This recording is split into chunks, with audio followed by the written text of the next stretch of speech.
जय श्री कृष्णा सा। ज्येष्ठ मास महात्म्य कथा अध्याय 24। सत्यवान सावित्री कथा वर्णन। स्कंद जी कहने लगे कि हे ऋषियों, व्यास जी राजा युधिष्ठिर से बोले कि हे भारत, इसके पश्चात मद्रराज अश्वपति और नारद ऋषि का समागम हुआ। राजसभा में अश्वपति व नारद जी बैठे थे। इसी समय राजकन्या सावित्री मंत्रियों के साथ समस्त तीर्थ आश्रम से जाकर पुनः अपने घर वापस आई। नारद ऋषि के साथ अपने पिता को बैठा देखकर सावित्री ने दोनों के चरणों को छूकर नमस्कार किया। नारद जी ने राजा से कहा कि हे नृप, तेरी यह कन्या कहाँ गई थी, कहाँ से आई है, और आप इसका विवाह क्यों नहीं करते? राजा अश्वपति बोले कि हे देव ऋषि नारद जी, मैंने इसको इसी काम के लिए भेजा था, वही कार्य यह करके आई है, सो आप इससे उस कार्य को सुनिए। इसने किसी पति के रूप में वरा है।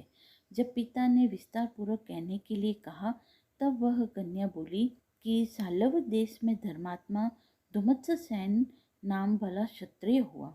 वह राजा देववंश अंधा हो गया। उस बाल पुत्र से युक्त नेत्रहीन बुद्धिमान राजा धुमत्सेन के राज्य को छिद्र मिलने पर पूर्व के वैरी उसके देश के समीपवर्ती राजा ने हरण कर लिया। तब वह धुमत्सेन अपने बाल पुत्र और स्त्री सहित वन को चला गया और वह महाव्रती बड़े वन में जाकर तप करने लगा। उसका लड़का पूर्व में ही उत्पन्न हुआ था, परंतु वन में जाकर बड़ा हुआ। वहाँ वह सत्यवान नाम से प्रसिद्ध है। उसी को मैंने वरा है। नारद जी ने कहा, इसने महान पाप किया है। इसने बिना सोचे समझे गुण संपन्न सत्यवान को पति रूप में वर लिया। इस बालक के पिता और माता दोनों ही सदैव सत्य बोलते हैं, अतः ब्राह्मणों ने इसका नाम सत्यवान रखा है। इस बालक को अश्व अति प्रिय है और वह मिट्टी का अश्व बनाता है और घोड़ों के चित्र भी बनाता है, इसीलिए इसका नाम चित्राश्व भी है। राजा अश्वपति बोले कि हे नारद जी, वह पितृवत्सल राजकुमार सत्यवान इस समय तेजस्वी, बुद्धिमान और शूरवीर भी है क्या? नारद जी बोले कि हे राजन, वह सूर्य के समान तेजस्वी, बृहस्पति के समान बुद्धिमान, इंद्र के समान शूरवीर, पृथ्वी के समान समाशील है, तथा वह राजपुत्र, दाता, ब्राह्मण, वीर्यवान, रसवान, उदार और प्रिय दर्शन है। वह दान में राजा रंतिदेव के समान है। उसी नरपुत्र शिवी के समान ब्रह्मण्य और सत्यवादी है। वह बलि, तुमत्सेन, ययाति के समान उदार, चंद्रमा के समान प्रिय दर्शन, रूप में अश्वनी कुमार के समान है। वह मृदु, शूर, सिद्ध, जितेंद्र और तपशील का निधि है। अश्वपति बोले कि हे नारद जी, आप उस बालक को समस्त गुणों से युक्त कहते हैं। यदि उसमें कोई दोष हो तो वह भी आप मुझसे कहिए। नारद जी बोले कि हे राजन, उसमें सब गुणों को दबा देने वाला एक ही दोष है और कोई दूसरा दोष नहीं है। वह दोष यह है कि वह क्षीण आयु है। सत्यवान आज से 1 वर्ष बाद अपने शरीर को त्याग देगा। राजा अश्वपति ने कहा कि हे सावित्री, हे शोभने, इधर आओ और दूसरे वर को वरने जाओ।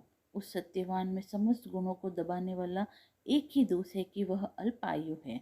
वह बालक 1 वर्ष में देह त्याग देगा, ऐसा मुझे नारद जी ने कहा है।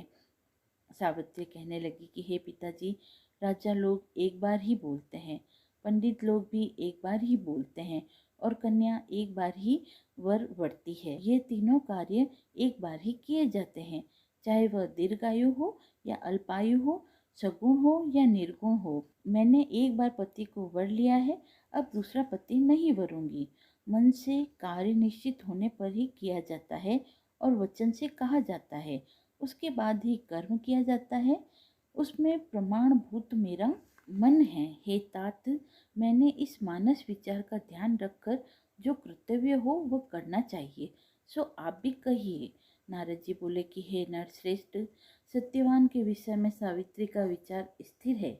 जिसकी बुद्धि निश्चित रूप से दूसरे पुरुष में नहीं जाती, उसको किसी प्रकार से भी इस धर्म से पृथक नहीं किया जा सकता। इसीलिए आपको कन्या का विवाह सत्यवान के साथ कर देना चाहिए। राजा अश्वपति कहने लगे कि हे नारद जी, मैंने बिना विचार किए ही यह वचन कहे हैं और अब मैं आपके सत्य वचन को ही करूँगा।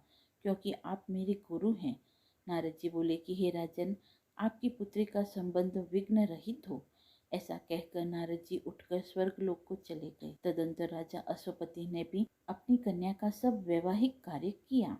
इति श्री ज्येष्ठ महात्म्य सत्यवान सावित्री कथा वर्णन 24वां अध्याय समाप्त हुआ।